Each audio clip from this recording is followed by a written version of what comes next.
Ouais, bonjour. Je voudrais, si vous voulez bien, parce que j'apprécie beaucoup les réflexions, les remarques sur les jeunes d'aujourd'hui, mais je voudrais proposer de prendre un peu de recul sur ce qui se passe. Et vous Bon, êtes là pour ça.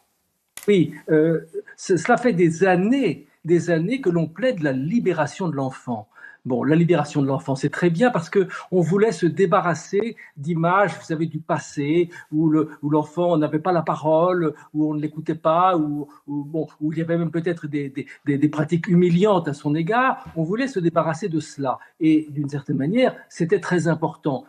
Sauf que, comme souvent, on a tendance à passer d'un extrême dans un autre. C'est-à-dire que maintenant, il n'y a plus que la parole de l'enfant qui compte. Les parents doivent l'écouter, doivent plus ou moins se plier. On les prie, eux, d'accompagner. C'est-à-dire que d'une certaine verticalité que l'on a voulu dénoncer entre les générations, on est passé à une sorte d'horizontalité des générations, c'est-à-dire que l'enfant est comme un petit adulte finalement en médiature, on le traite comme cela, a la raison de le respecter.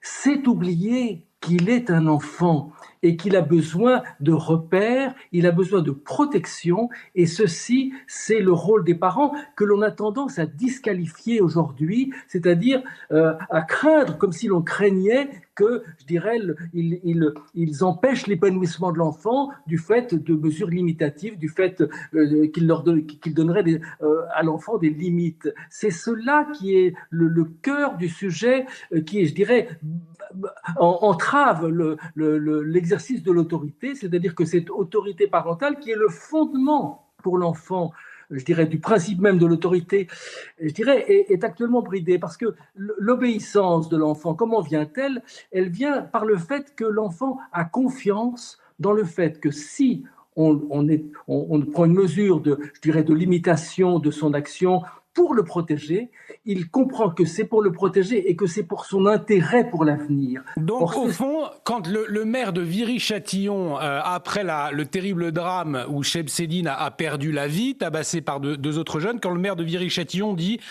il faut que nous réapprenions la fermeté, il faut que nous réapprenions à punir, au fond, vous le rejoignez, c'est ce qu'il faut faire aujourd'hui, c'est ce que nous avons oublié de faire depuis des années? où il faut comprendre que la sanction, voire la punition, est dans l'intérêt de l'enfant dès lors qu'elle est comprise par lui, c'est-à-dire qu'elle est comprise comme légitime. Et à ce moment-là, elle est intériorisée par l'enfant comme quelque chose qui le protège et qui va lui profiter pour l'avenir. C'est cela qui est important. L'autorité ne doit pas tomber comme ça, je dirais, d'une façon brutale. C'est ce que l'on a voulu empêcher de l'autorité du passé, très bien, mais l'autorité doit être comprise par l'enfant comme quelque chose qui va le protéger, qui va lui être utile. La condition pour qu'il l'accepte, c'est qu'il accepte on va, je dirais, le limiter dans l'immédiat, donc il y aura une satisfaction immédiate qu'il ne pourra pas obtenir, mais que c'est dans son intérêt pour l'avenir. Or, c'est difficile à comprendre pour l'enfant parce que, je dirais, la satisfaction immédiate, pour lui, ça lui parle, tandis que l'avenir, c'est loin. Bon, effectivement, et pour cela, il faut qu'il ait confiance dans l'adulte et avant tout dans les parents. Ce sont les parents qui peuvent créer cette confiance parce que les parents portent, je dirais, tout l'avenir de l'enfant et c'est donc leur autorité qui est, je dirais, qui est la légitimité légitime, qui est l'autorité légitime en premier. Et le problème de notre, je dirais, de vie de société, c'est que l'on a tendance à disqualifier l'autorité des parents, ceci depuis un certain temps.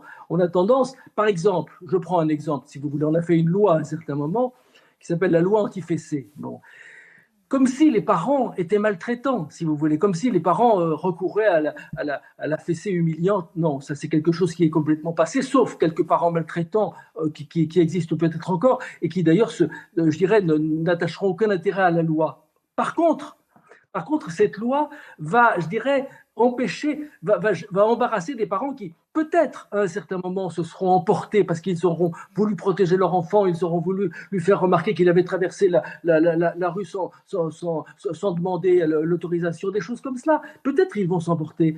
Ils vont savoir aussi le regretter ensuite, ils vont savoir parler avec leur enfant.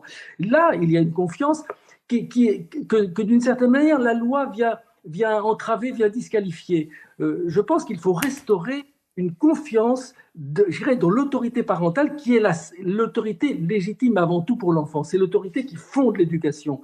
À partir de là, éventuellement, je dirais, il sera possible, notamment par rapport à la justice des mineurs, puisque c'est un sujet dont on parle en ce moment, puisqu'il y a une réforme qui est débattue en ce moment.